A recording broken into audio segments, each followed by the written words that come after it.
Coming up on the Uplift, meet the new Minnesota Teacher of the Year, how he hopes to inspire his students. Then connecting families through music. Hear how it's helping some young parents bond with their kids and get an education. And making the most of a tough situation. Meet the graduating class that got their diploma from inside of a correctional facility.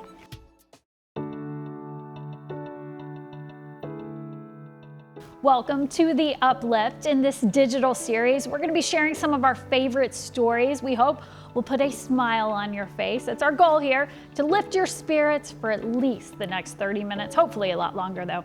I'm Susan Elizabeth Littlefield. Thank you so much for being with us. The oldest living Minnesotan is celebrating another trip around the sun. Lillian Moran recently turned 112 years old.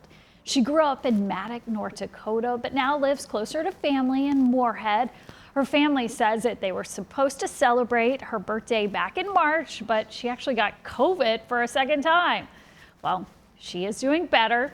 She grew up on a farm and worked part-time at the general store. She is known as a jack of all trades. Her place was the center of attention because they always knew she would have good baked goods. Good genes seem to run in the family. Her mother died just months short of her 100th birthday, and her grandmother was 103. Lillian's secret to a long life? Keep breathing. Oh, I love it. Now, we want to celebrate 2023's Minnesota Teacher of the Year. Michael Houston teaches math and chairs the department there at St. Paul's Harding High School. He also coaches football on the side, and he is an adjunct professor at Concordia University. Mr. Houston told us that a Concordia professor is actually who inspired him to become a teacher. We spoke to him about this huge honor. Since the pandemic, and given that in this past school year that Harding has faced a lot of tragedy, we had the sudden death of a colleague, we had a student take their own life, and we had a fatal stabbing. It's been hard for our kids, it's been hard for our staff as well. So we really leaned on each other, the staff and students. So not only do the students learn from me, but I'm also learning how to get through this from them as well. Mr. Houston said his goal every day is to make sure that students have fun in their learning and that they know they are loved.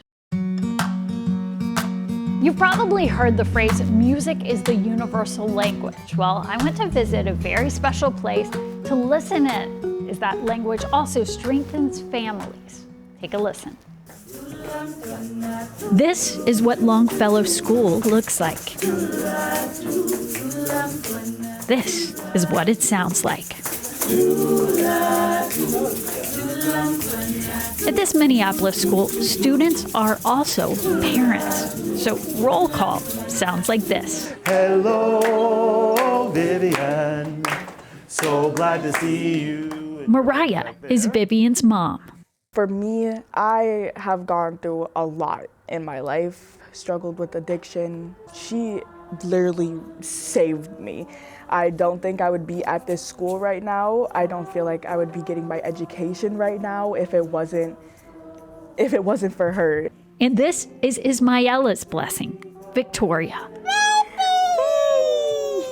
It's just like a new type of love. I love it. It's just everything she does. And each Tuesday, they do this. And clouds of white. Together.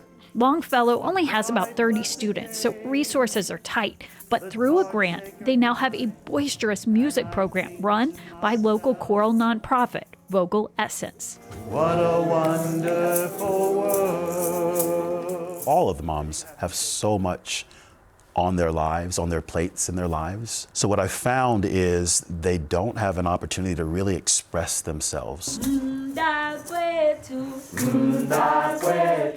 Music brings you that rhythm that babies can catch, and it's a way that you can teach your kids new words. It makes me just love every second of being a mom.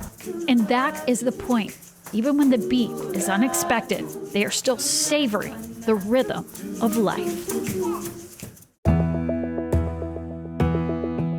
This class of graduates is hoping for a brighter future, having learned lessons far beyond the schoolroom.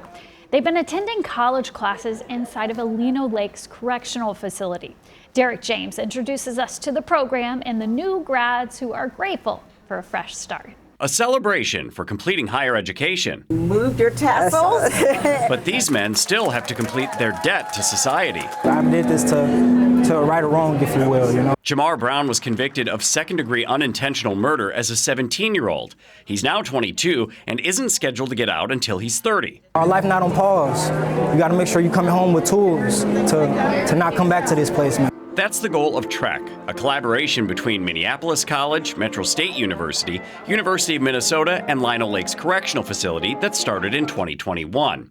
It provides eligible incarcerated students the opportunity to graduate with a diploma, certificate, or degree.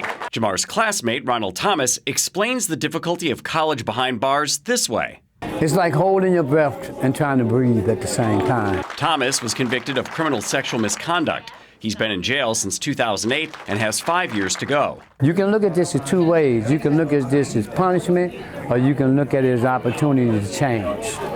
I chose the opportunity to change. There's a case to be made for education in prisons.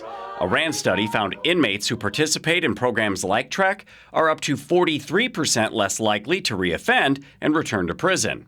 While Jamar celebrates with his sister and a high school teacher who fully support him, he knows there are people who don't believe he should have educational opportunities. Do you want him in there idle time, think about how he's going to wreak havoc on his community once he get out, or do you want him in there learning new things so when he come home he can have a degree? He's looking at the world in a different lens. At Lino Lakes Correctional Facility, Derek James, WCCO News. Up next on The Uplift, her chances of survival were slim, but she is alive today to tell her story. Hear the miraculous journey towards healing when we come back.